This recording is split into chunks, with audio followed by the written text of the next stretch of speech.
Hello dear students, in today's video we are going to discuss about the laws of motion chapter only. But last class we discussed about the equilibrium of concurrent forces, right? So today we are going to study about the equilibrium of equilibrium of concurrent forces. So what is meant by concurrent forces? Forces which is acting on a single point. Okay, if all the forces are acting on a single point, then we can say they are concurrent forces. See, many forces here, F1 is acting here and F2 is acting here, F3 is acting here. These are concurrent forces. See, the forces, all the forces are acting towards a single point, acting at one point. Okay, that is called concurrent forces. Then equilibrium of concurrent forces, how we can write down the net force acting on the x-axis or y-axis, that will be equal to 0. Here also equilibrium condition means one condition only, net force acting on it will be equal to 0. That is equilibrium condition. So here we are going to do some numericals relating to that. How can we find out the uh, first question. This is the first question which we are going to do here. So all other questions I arranged over here. See, an object in equilibrium under four concurrent forces in the direction shown in figure.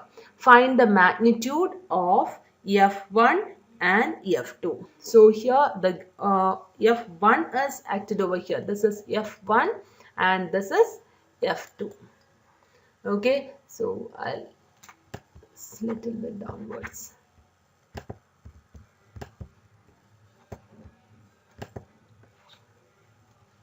Okay, this is F1 here which is given. This is F1 and this is F2. Okay, here 4 Newton. This is the 4 Newton force which is acting over here, and this is 30 degree, because which is not clear, I'll mark it. See, here it is, this is 60 degree and here it is 30 degree. We need to find out the magnitude of F1 and F2. How can we find out the magnitude of F1 and F2? So, in equilibrium condition, an object is in equilibrium under four concurrent forces in the direction shown in figure. So here 8 Newton force is there. Which are the four forces acting at this point? F1, F2, 4 Newton, 8 Newton. So they are concurrent and it is under equilibrium condition. If equilibrium condition, we know sigma Fx is equal to 0 and sigma Fy also equal to 0. We need to take the total force acting along the x-axis and y-axis. Here first I am considering about 8 Newton. 8 Newton is acting exactly through x-axis.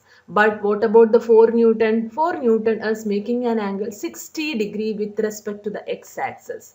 So I can find out this angle 4 Newton.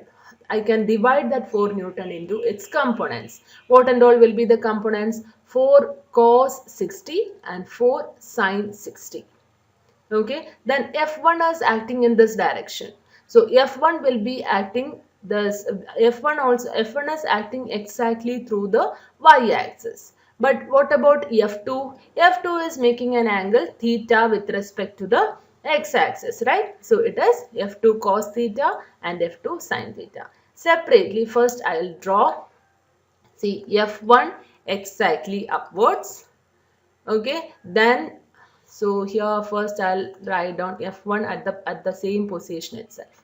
Okay, so here F1, it is acting upward direction and x-axis 8 Newton is acting. Okay, towards the right side. Then next we have 4 Newton. That 4 Newton forces acting, which is acting at an angle 60 degree from x-axis. So here it is 4 cos 60 and here it will be 4 sin 60. So x-axis I can write it as 4 cos 60 is acting along x-axis, and towards y-axis we are getting 4 sin 60. Next, F1 also acting in the same direction. Then next comes the F2. F2 is making an angle 30 degree with respect to the x-axis. So here it is F2 cos 30 and the vertical component is F2 sin 30. So for x-axis I am representing like F2 cos 30 and here y-axis downward direction F2 sin 30. Right? Now we know that all the forces are, this forces is to net force acting on the system is equal to 0. So here I can write right side direction I am taking it as positive and upward direction also positive. Left side negative, downward negative. So here 8 plus 4 cos 60 minus F2 cos 30 equals 0. This is about the x-axis. So 8 plus 4 cos 60. What is cos 60? 1 by 2. 8 plus 4 into cos 60 is 1 by 2 minus F2 root 3 by 2 equals 0. Both the terms 2 is there, so we can cancel that. So here we will be getting it as 16 plus 4 minus equals F2 root 3. 16 plus 4 is 20. 20 by root 3 equals F2. This one we are getting it as F2 value. Same way for y-axis also we can find out. For y-axis we can find it as F1 upward direction, 4 sin 60 along the upward direction, that is minus F2 sin 30, that is equal to 0. Okay, clear? So here I can take that as F1 plus 4 sin 60 is root 3 by 2 minus F2 sin 30 is 1 by 2 equals 0. F1 value we didn't get. So here 2 root 3 minus F2. F2 is 20 by root 3 by 2. So 10 by root 3 we will be getting equals 0. Here you will be getting this F1 equals 10 by root 3 minus 2 root 3. This is the value of F1 which you are getting. You can solve that. Take the 2 or 3 root 3 as a what is that, as LCM, and you can solve this. So this is how we will be finding out F1 value. Clear, children? So next we are going to study about the next term, that is Lamys theorem. So what is Lamys theorem? Lamys theorem states that, see, this also for the forces which is acting on a single point, that is for concurrent forces. Here I am considering 3 forces. See, this is F1 and here it is F2 and another force here is F3. Exactly opposite to F1, this angle I am considering it as alpha. Opposite to F2, I am taking it as beta, and opposite to F3, I am taking it as gamma.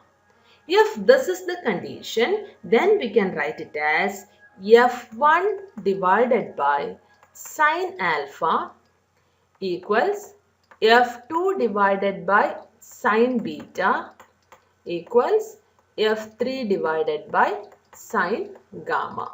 This is the condition.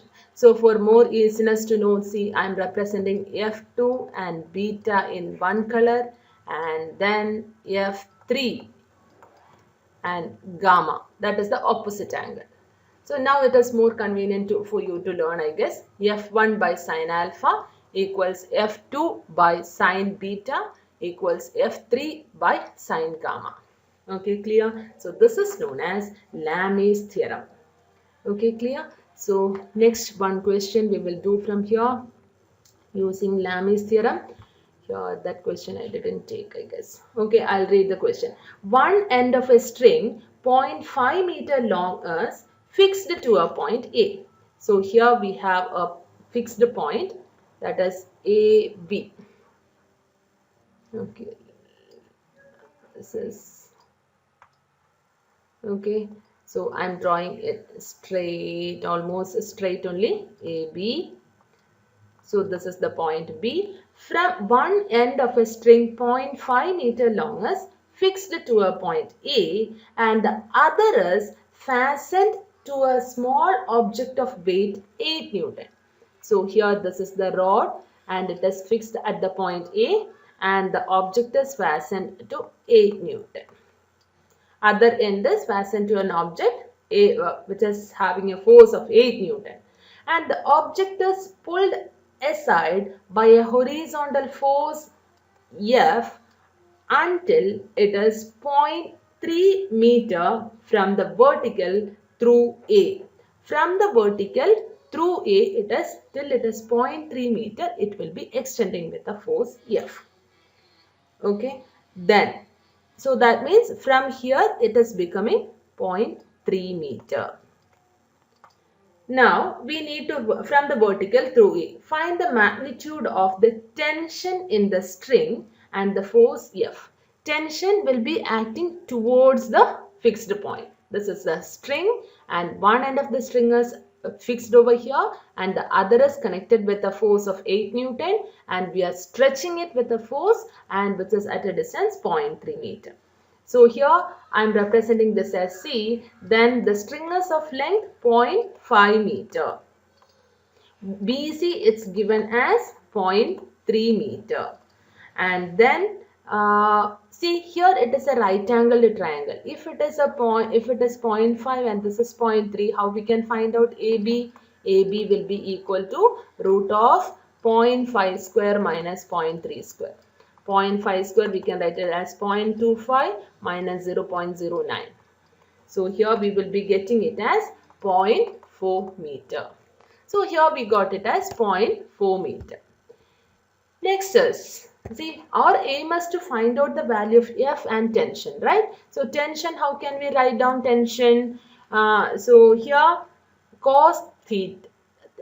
For finding out tension, we can use Lamys theorem. What is Lamys theorem? The respective force also given. 3 forces are acting here. So if we are finding out the respective values, we can find out the values. So here this theta we need to find out, and here the respective this force, this theta will be same like what is that? This is theta, then here also will be theta. Okay, then we can find out this is 90 degree and so we can find out this angle. Here we require these three, see tension, T is acting here and another one is F is acting here and then the third one 8 Newton is acting here. So we require these three angles, this angle and here this angle and here we require the other angle, this also. For that how we can find out these angles? So first I am going to find out if this is theta, I can write it as cos theta equals adjacent side divided by hypotenuse 0.5. Okay, so here cos theta will be equal to adjacent side AB. AB we already got it as 0.4. 0.4 divided by 0.5. This is cos theta. Then what about sin theta? Sin theta will be equal to opposite side BC divided by AC. BC is 0.3, AC is 0.5. So 3 by 5 we are getting. Okay. So if all these objects, since this is in equilibrium condition, we can apply the Lamys theorem. So here we can find it as, what is the value of F divided by, or how much will be this value? Okay, if this is theta, we need to find out this value. Here it is 90 and this will be equal to theta. So here it is 9. See here this will be equal to, this is not theta, this is 90 and this is theta. So what will be this value? The whole thing will be 180.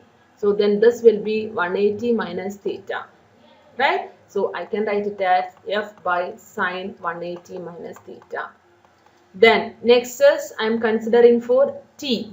Opposite to T, how much is this angle? What is this angle opposite to that? It is 90 degree. So T divided by sine 90. Okay. that is equal to, next is to 8 Newton. 8 divided by sine of, what is this angle? Here it is 90 degree, here it is theta. So the whole will be 90 plus theta.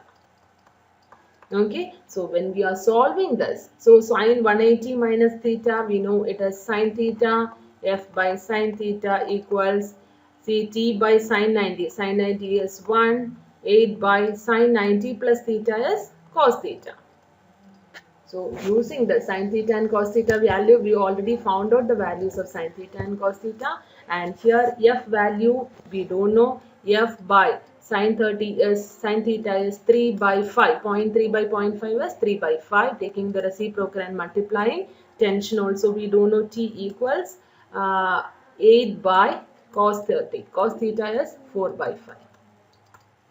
Okay, so here we can write it as T is equal to 10 and then F into 5 by 3 equals 10. So here we will be getting F value as 6 Newton. Okay, clear children? So this is how we will be solving Lamys theorem equations. So in the previous, so here if this is easy way, okay, here if this is theta and since it is a corresponding angle, this also will be equal to theta. See here these are the two parallel lines separated by the see this is theta and then this will be equal to theta. That is why here these two are getting theta.